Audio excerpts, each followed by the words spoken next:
Hey guys, so let me take you how to make bread rolls. The first thing is to pour in your warm milk inside a bowl, then you add your egg, then you add your yeast, and then you add your vanilla flavor, and then you sieve it together. You mix it very well, like thoroughly. Then you can start adding in your flour, put in your butter. Yeah, I'm adding more flour.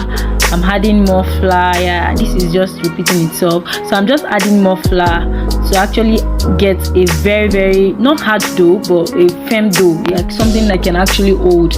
So I can add more flour. Here I used 2.5 cups of flour, so I'm using my spatula to actually mix it thoroughly in order to avoid lumps. So you mix everything together to avoid lumps. Then you can transfer to a work table and knead it very well, You don't want to start seeing lumps inside your bread roll, so you actually need to actually knead it very well. This is me bringing it together and then kneading it very well. You can actually spray your work table. You can spray some flour on your work table. Okay. And then you have to cover with cling film and leave for about 15 to 20 minutes to double in size. You cut it into two halves. With the help of a knife, and then you bring it to your work table again. You roll it with your rolling pin. I'm using a candle rolling pin to roll it, so you can just roll it in form of a sausage shape. Sausage shape. So you want it to be in between light and thick, so you don't want your dough to be too thick and you don't want it to be too thin. So I used some flour on the table so that my dough will not stick to the table.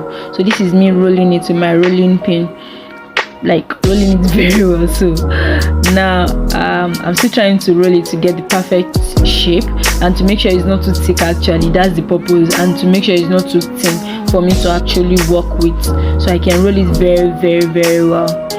So I think I'm fine with it. Or let me see if I can. Let me roll it a bit. So I'm still rolling it out. To get the perfect shape that I want, and then to make sure my dough is not too thick. So I'm using my pizza cutter to trim out the rough edges.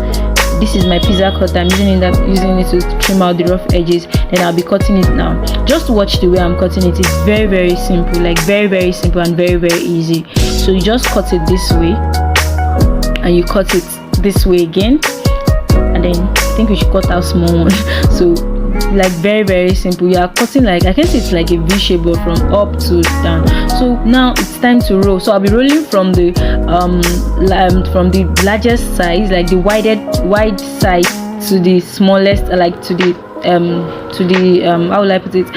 Just see where I'm rolling now. I'm rolling from that widest part to the smallest part. So let me put it that way. So I'm rolling from the biggest side to the smallest side. So we should put it that way. So from the biggest side to the smallest size. This is after cutting. I'll be showing you again. It's very simple. Just watch it.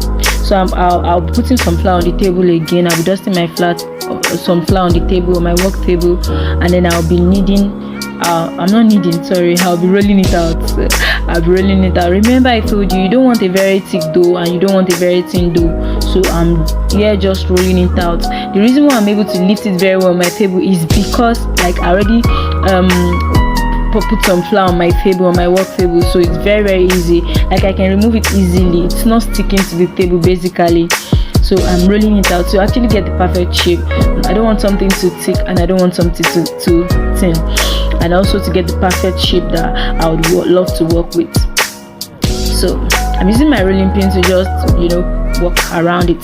Now I'm using my pizza cutter to cut out the rough edges, just the rough edges. I want smooth edges. So I'm using my pizza cutter to cut out the rough edges, and then I'll be cutting. Just watch the way I'm cutting. It's very simple and very easy, like very simple and very easy. I'll cut this way, I'll go the other way, and then I'll cut like this. Yeah, get it? So I'll be rolling from the biggest side to the smallest side. You don't roll from the smallest angle to the biggest angle, so you roll from the biggest to the smallest, so as to get that bread roll shape. I hope you understand what I'm trying to say. So I'll do the same for the rest. I'll roll from the biggest to the smallest,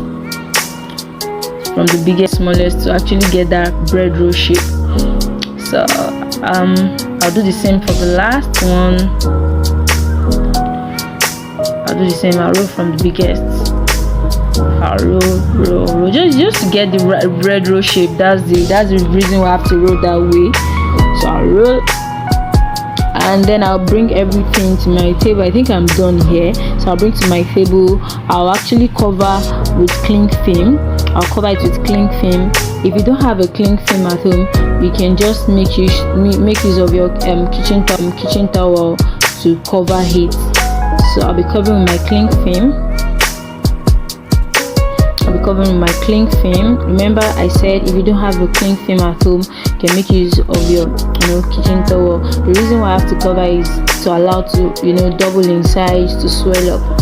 So this is me covering in cling film, and then I'll be allowing it to double in size for about one hour. Yeah, 1 hour is fine. So now I'm using a baking tray. I lined it with my baking paper. Yeah, I lined it with my baking paper just to avoid it getting stick to the baking tray. So that's the reason why I'm using my baking paper. So I don't want it to get stick to the baking tray. So